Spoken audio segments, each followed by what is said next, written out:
आप बिल्कुल सही सुन रहे हैं। एक ऐसे मुसलमान की तारीफ जिसकी करते करते पूरा हिंदुस्तान नहीं थक रहा है। बता दें आपको, चले बताएंगे नहीं, पहले डायरेक्ट आपको दिखाएंगे, तो बने रहना। वीडियो को अगर आपने प्ले किया है तो जाना मत। सिर्फ 7 मिनट की शुरू की अपडेट सुन लें। आगे इसमें हमने कलाम पढ़ा है तो ये ना समझें कि वीडियो लंबा है। बेशक वीडियो लंबा है, लेकिन ये 7 मिनट के अंदर हर हिंदू की, हर मुसलमान की आंखें खोल के रख दी है एक ऐसे वफादार मुसलमान ने जो हिंदुस्तान की तारीख में आज भी आता है। देखिए, हमारे एक भाई हैं, उन्होंने किस अंदाज में बताया। ये वीडियो ट्रेंडिंग पे चल रहा है काफी दिनों से। मैंने सोचा यार अपने व्यूवर्स तक मैं ये जरूर वीडियो पहुंचाऊंगा और एक एक हिंदू तक भी ये वीडियो जाना चाहिए। हिंदुस्तान का माहौल खराब करने की कुछ लोग कोशिश कर रहे हैं। मोदी जी भी इस आदमी के फैन हो गए हैं अल्हम्दुलिल्लाह, क्योंकि बात ही कुछ ऐसी है, देश के माहौल को अच्छा करने के लिए, हिंदुस्तान के माहौल में भाईचारा, हिंदुस्तान के हिंदू मुस्लिम में भाईचारा बरकरार रखने के लिए। चलिए बाद में बात करेंगे सारी, पहले आप वीडियो देखें, ठीक है इंशाल्लाह। चाहे फेसबुक पे देख रहे हो, चाहे यूट्यूब पे देख रहे हो, मिस मत कर देना। एक एक पॉइंट को ध्यान से सुन के जाना। 5 मिनट की ये वीडियो है या 4 मिनट की है, मैं आपको दिखाने के लिए जा रहा हूं। एक भी पॉइंट अगर आपने मिस कर दिया तो फिर मेरी कोई गलती नहीं है। चलिए पहले वीडियो देखिए, हमें सब्सक्राइब एंड फॉलो कर लें, क्योंकि हम आपको अच्छे और सच्चे पैगाम हमेशा देते रहते हैं। तो आइए देखते हैं कि हिंदुस्तान में भाईचारा, अमन और सुकून और एक वफादारी, एक मुसलमान, मैंने कई बार वीडियो में कहा था कि पहले के लोग घर की चाबी मुसलमान को देकर चले जाते थे, कि मुसलमान ईमानदार था, भरोसेमंद था। लेकिन आज का मुसलमान क्या कर रहा है वो भी बताऊंगा मैं आपको। पहले आप इस वफादार मुसलमान की ये कहानी सुन लें प्लीज मेरे अजीज, बस 5 मिनट सुन लें। फिर चाहे आप कलाम सुनना या मत सुनना, वो आपकी मर्जी। सुनेंगे तो सवाब मिलेगा, नहीं सुनेंगे तो कोई गुनाह नहीं है। आज 29 दिसंबर है और चांद की 26 तारीख हो गई। ये मेरे अजीजों, देखते हैं इस हिंदुस्तानी मुसलमान की वफादारी और ईमान ताजा करते हैं। देखिए, एक कहानी है भावनगर के महाराजा कृष्ण कुमार सिंह जी। एक दिन सुबह सुबह उठ के टहलने जाते हैं, और जब टहलने जा रहे तो देखते हैं कि युवक को देखते हैं, लंबी दाढ़ी वाला, वो प्यार से पर जौहरी है, पहचान लेते कि है तो हीरा। उसको बोलते हैं हमारे यहाँ काम करोगे? वो बोलता है जो हुक्म अंदाता। तो बोले तुम्हारा नाम क्या है? बोला मेरा नाम मुबारक है। क्या नाम? बोला मुबारक। मुबारक। तो बोले मेरे यहाँ चलो। तो वो भेड़ बकरियां चरा रहा होता है। बोले अन्नदाता मैं आ जाऊंगा, पर आज मेरा काम जो दे रखा है, भेड़ बकरियां जिनके जिनके मालिक के उनके यहाँ पहुंचा के कल सुबह आपके यहाँ आऊंगा जी। महाराजा भी चकित रह जाते। 1800 गांव का धनी, और वो जब बोल रहा है फिर भी बोलता मैं कल आऊंगा। बोले कल आ जाओ। तो महाराजा का एक नीलम बाग है भावनगर में, आप जाएंगे तो आपको मिलेगा। तो महाराजा वहां प्रतीक्षा करते हैं। 1800 गांव का धनी उसका प्रतीक्षा कर रहा है, ईमानदार आया। बोले तुम ईमानदारी से काम करोगे? बोले साहब मेरी जब तक जान है ना तब तक तो मैं पूरा आपके ईमानदारी में। आप सोचिए मेहनत और ईमानदारी मुबारक की इतनी बढ़िया थी कि देखते देखते भावनगर कृष्ण कुमार जी महाराज साहब ने, उन्होंने क्या कहा था, अपनी तिजोरियों की चाबियां भी उनको दे दी। ओहो, हाँ क्या बात है। आप सोचिए क्या, उनको तिजोरियों की चाबी दे दी। और थोड़े दिनों बाद आप सुन के ताज्जुब करेंगे, महारानी को अवसर के लिए उनके पास सबसे बड़ा 9 लाख का हार था। तो वो हार लेने वो तिजोरी खोली गई और महारानी को वो तिजोरी का हार दिया गया। महारानी ने वो हार पहना। हार पहनकर रात को जो अवसर आए तो वो रात को लेट आए। महारानी को आदत थी रात को रामायण पढ़ने की, तो वो रात को सोती सोती रामायण पढ़ रही है। रात को 3 बज गए, उसकी नींद कब खुली? वो किष्किंधा का था, तो उसको लगा कि ये मुझे पढ़ना जरूरी है, तो वो हार उसने बीच में रख दिया, पेपर के बीच में, कि मैं कल सुबह इसको वापस। वो भूल गई। 3 महीने बाद उनको वापस हार की याद आई, तो वापस तिजोरी खोली गई। अब हार तो वहां था नहीं, देखा तो हार है नहीं। अब इन्होंने महाराज को बोला कि अपना हार तो रात को कहीं न कहीं चोरी हो गया है, तो चाबियां तो किसके पास है? मुबारक के पास। मुबारक को बुलाया गया कि मुबारक पर मानते थे इनको कि मुबारक यार अपना हार नहीं दिख रहा है। तो बोला मेरे पास तो चाबियां हैं, आप खोल के देख लीजिए। पर उसको लगा कि ये मेरे ऊपर शक कर रहे हैं। इसने अपनी चादर बिछाई और चादर के ऊपर खड़ा हो गया। तो महाराज बोले ये क्या है? बोले साहब मैं 5 टाइम नमाज अदा करता हूँ, कभी परवरदिगार का मैंने गलत नहीं किया। मैं खड़ा होकर बोलता हूँ सर मैंने कभी कोई से नहीं किया। पर बोले ऐसी कोई जरूरत नहीं है, मैं तेरे ऊपर विश्वास करता हूँ। पर बच चला गया। पर वो शक की सुई होती है ना, मुबारक के मन में आ गया क्या मेरे लिए। उसने सोचा ए परवरदिगार 24 घंटे के अंदर कुछ ऐसा कर दे कि मेरे ऊपर से कलंक मिट जाए। और आप सोचिए उसी रात महारानी ने किताब खोली और वो हार मिल गया। और इतने बड़े महाराजा का भी ग्रेटनेस देखिए, महाराजा को बुलाया उन्होंने कि मिल गया। तो महाराजा 1800 गांव का धनी बोलते नहीं, मुबारक को हम माफी मांगेंगे। क्या बोले? मुबारक से माफी। बोले अपने तो 1800 गांव के धनी है। बोले कुछ नहीं, गलती है तो गलती है। मुबारक को बुलाया गया, बोले अन्नदाता, बोले मुबारक तेरी माफी मांगता है तुझसे, तुम्हारे ऊपर हमने शक किया। तो बोला महाराज अभी आप चाबी आपके पास रखिए, अगर मैं चला जाता तो कहीं कलंक रह जाता, अभी आप हार का बोला। तब महाराज ने जो जवाब दिया साहब लेके जाइएगा। उन्होंने बोला साहब मेरी अंतिम सांस या तेरी अंतिम सांस तक तो तू नीलम बाग कभी नहीं छोड़ेगा, ऐसी 10 तिजोरियां तुम्हारे ऊपर कुर्बान है। वाह, सुभान अल्लाह। और वो मुबारक उनके पास रहा सर। और एक दिन सुबह सुबह महाराज जब आते हैं तो देखते हैं कि भाई आज कहाँ है मुबारक। बोले मुबारक का इंतकाल हो गया। इन्ना लिल्लाहि व इन्ना तो बोले काम करते हैं, उस दिन बोलते हैं महाराजा ने बोला कि आज राज दरबार स्थगित रहेगा और मैं जनाजे में जाऊंगा। तो खड़े हैं, 11 बज गए, 12 बज गए, जनाजा नहीं आया। तो महाराज ने बोले भाई इतना करो, मुबारक का जनाजा क्यों नहीं आ रहा है? आके बोला कि सर वहां गया, उनकी बीवी इधर बैठी है, उनके बच्चे इधर बैठे हैं, उनके पास कफन के भी पैसे नहीं। अल्लाह, क्या बात करते हो, मैं इतना पैसा देता था, गया का? बोले मुबारक की आदत थी सर, वो जितना पैसा आता था ना वो साधु संत फकीरों गरीबों में बांट देता था। तो बोले उसका घर कैसे चलता था? कि साहब रोज नीलम बाग में आप जो खाना खाते थे, इतना जो वेस्ट बनता था ना, जो बचता था ना, उसमें मुबारक अपने परिवार का पेट चलाता था, उसने कभी एक पैसा नहीं लिया।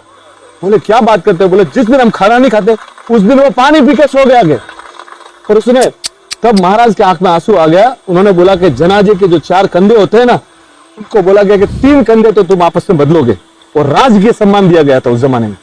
और उसकी जब जनाजा यात्रा निकलते महाराजा ने अपनी पगड़ी उतारी और ऊपर अपना रुमाल बांधा और पांव की जुतियां उतार दी सर।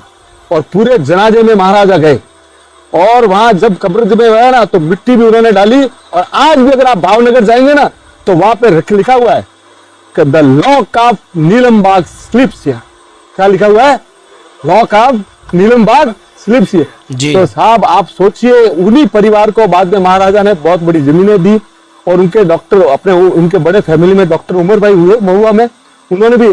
तो साहब ईमानदारी जहाँ होती है और सच्ची प्रेरणा होती है ना, दुनिया में उसका कोई मुकाबला नहीं सर। तो ईमानदार रही सर जिंदगी। आप ये हिंदुस्तान में हमारे हिंदू मुस्लिम भाइयों में कितना प्यार है, ये हमें दर्शाता है कि हमारा कैसी बढ़िया सभ्यता हमारी।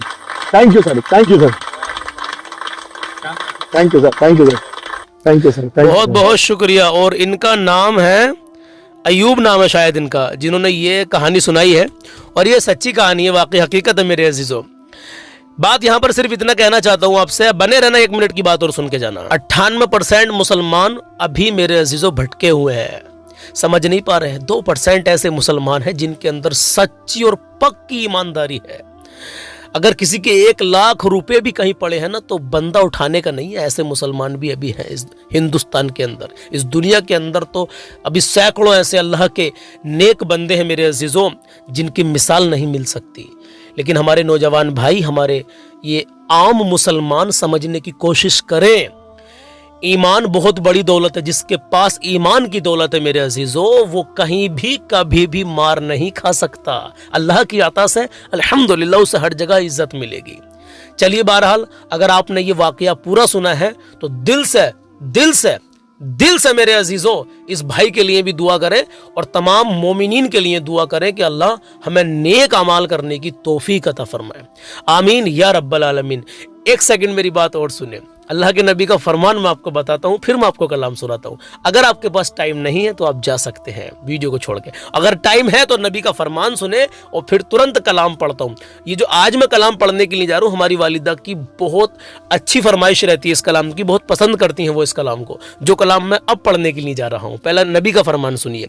मेरे प्यारे आका सल्लल्लाहु ताला अलैहि वसल्लम इरशाद फरमाते हैं, सुनो अजीजों, नबी फरमाते हैं कि दुनिया में रहने के बाद जिसने गाने सुने शौक के साथ में, जो गाने सुनने का शौकीन है, कयामत के दिन उसके कानों में शीशा गर्म कर कर पिघला कर डाला जाएगा। मेरी कोई औकात नहीं है, चाहे मेरे मोहल्ले का हो, मेरे परिवार का हो, मेरे घर का हो, मेरे रिश्तेदार हो, या मेरे कोई भी हो, या तुम्हारे कोई भी हो। जो सही है तो सही है, जो गलत है तो गलत है। ये सबके लिए फरमान है, पूरी उम्मत के लिए फरमान है मेरे अजीजों। हाँ, अमल करेंगे तो आपकी मर्जी, ना करेंगे तो आपकी मर्जी, लेकिन नबी ने जो फरमा दिया है वो हक है और सच है। दुनिया इधर से उधर हो सकती है लेकिन नबी का फरमान कभी भी टल नहीं सकता। तो भैया जब नबी का फरमान टल नहीं सकता तो अमल करें। ऐसा ना हो कि आज दुनिया में शौक के साथ में गाने सुन रहे हैं और कयामत के दिन शीशा गर्म करके कानों में पिघला कर डाला जाए, क्या बनेगा हमारा? हमसे एक राई के दाने के बराबर भी अजाब नहीं झिल सकेगा मेरे अजीजों, नहीं झिल सकेगा। नबी का जो फरमान है उसको फॉलो करें इंशाल्लाह। उन नबी के फरमानों को फॉलो करेंगे ना इंशाल्लाह तो बरकतें हासिल होंगी। अपने माँ बाप की इज्जत करें, कभी किसी का दिल मत दुखाना, अपने अंदर हुस्न अखलाक, अपने अंदर आजिज़ी पैदा कर लो, अपना हुस्न अखलाक अच्छा बना के रखो, अल्लाह और उसके रसूल की मोहब्बत दिल में बसा लो, नबी की ये प्यारी सुन्नत चेहरे पे सजा लो। बहुत बरकतें हैं इसकी, बेशुमार बरकतें हैं। आइए मेरे अजीज़ों, कलाम सुन लीजिए। नबी के फरमान को सुनने के बाद में हो सके तो इसकी कटिंग करके आगे शेयर कर दें, हो सके तो कटिंग नहीं कर सकते तो जुबान से अपनी किसी एक दो भाई को बता दिया करें, क्योंकि अल्लाह के नबी सल्लल्लाहु अलैहि वसल्लम का जो फरमान है, जैसा आपने सही सुना वैसा आपने उसको आगे शेयर कर दिया, अल्हम्दुलिल्लाह बेशुमार इसकी बरकतें आपको मिलेंगी। तो आइए मेरे अजीज, कलाम शुरू करते हैं। इश्क में हम पंछी कहलाएंगे, इश्क में हम पंछी कहलाएंगे, नबी नबी कह के मदीना उड़ जाएंगे, नबी नबी कह के मदीना उड़ जाएंगे, नबी नबी कह के मदीना उड़ जाएंगे। तैबा नगर का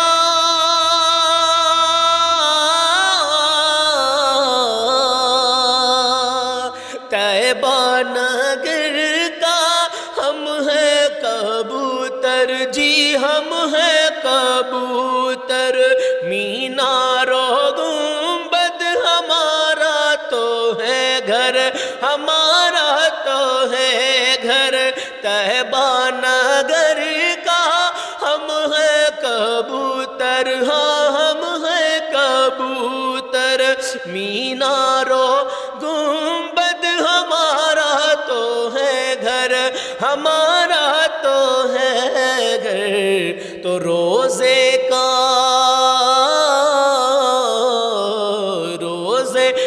फेरा लगाएंगे, रोजे का फेरा लगाएंगे, नबी नबी कह के मदीना उड़ जाएंगे, नबी नबी कह के मदीना उड़ जाएंगे, नबी नबी कह के मदीना उड़ जाएंगे। खुशियों की चाह है, कोई गम नहीं है, कोई गम नहीं है, तैबा नगर खुल्द से कम नहीं है, हाँ कम नहीं है। खुशियों की चाह है, कोई गम नहीं है, कोई गम नहीं है, तैबा नगर खुल्द से कम नहीं है, हाँ कम नहीं है। समझम से हर घड़ी नहाएंगे, जमजम से हर घड़ी नहाएंगे, नबी नबी कह के मदीना उड़ जाएंगे, नबी नबी कह के मदीना उड़ जाएंगे, नबी नबी कह के मदीना उड़ जाएंगे, नबी नबी कह के मदीना उड़ जाएंगे। और सुनिए, और मचल के कहे या रसूल अल्लाह, एक बार और मचल के कहे सुभान अल्लाह, कि आका के गाँव में, आका के गाँव में खजूरों की छाँव में, खजूरों की छाँव में, दिलकश हवाओं में, मुअत्तर फज़ाओं में, मुअत्तर फज़ाओं में, छोटा सा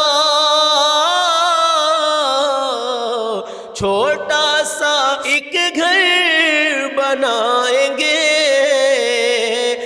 छोटा सा एक घर बनाएंगे, नबी नबी कह के मदीना उड़ जाएंगे, नबी नबी कह के मदीना उड़ जाएंगे, नबी नबी कह के मदीना उड़ जाएंगे।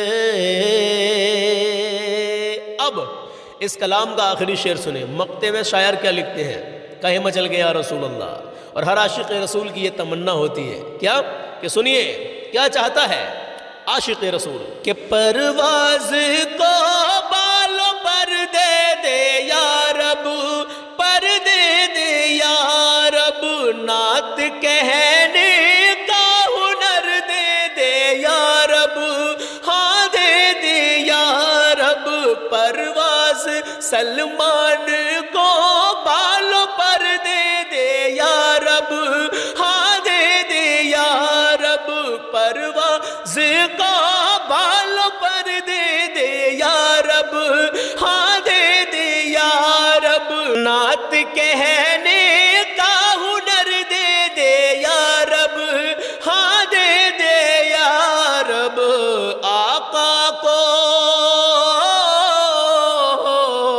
आका को जाकर सुनाएंगे,